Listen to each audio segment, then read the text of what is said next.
Bien-aimés du Seigneur, dans la société juive, la lèpre était perçue comme le châtiment de Dieu pour des fautes jugées particulièrement graves.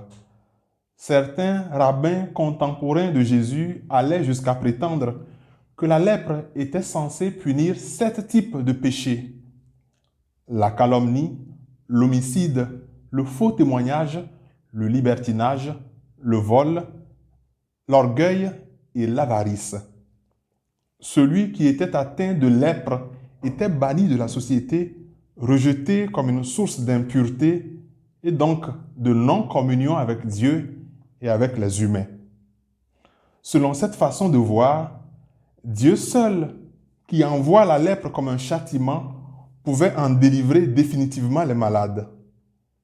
Dans ce sens, la requête que le lépreux adresse à Jésus apparaît comme une véritable profession de foi. Si tu le veux, tu peux me purifier. Saint Marc fait remarquer que Jésus est saisi de compassion. Cette compassion n'a rien de paternaliste ou de condescendant. Elle ne manifeste pas la supériorité ou le dédain de celui qui a pitié sur celui qui souffre. Il s'agit d'un bouleversement intérieur profond devant la souffrance de l'autre, une communication cœur à cœur. Jésus est ému jusqu'aux entrailles. Il éprouve à la fois une tendresse de père et de mère, ce qu'on pourrait appeler l'amour matriciel de Dieu. Dans tout le Nouveau Testament, c'est le seul miracle dont le bénéficiaire formule la demande en disant « Si tu le veux, tu peux ». Autrement dit, pour toi, Seigneur, vouloir, c'est pouvoir. Pour toi, Seigneur, la volonté du bien et le pouvoir de l'accomplir sont un seul et même acte. Et Jésus, avec la prestance qui lui est coutumière, répond au lépreux « Je le veux, sois purifié ». Saint Marc ajoute qu'à l'instant même, sa lèpre le quitta. Cela veut dire que la parole de Dieu est créatrice, qu'elle est performative. Elle réalise ce qu'elle énonce, de telle sorte qu'il n'y a pas d'intervalle entre l'ordre de Dieu et son œuvre. L'ordre inclut l'œuvre, pourrait-on dire. Selon qu'il est écrit, il parla et ce qu'il dit exista. Il commanda et ce qu'il dit survint. Ce récit de guérison nous apprend quelque chose. Il nous apprend qu'il ne faut jamais manquer de confiance en Dieu, qu'il faut toujours compter sur sa miséricorde, qu'il ne faut jamais désespérer de la personne humaine.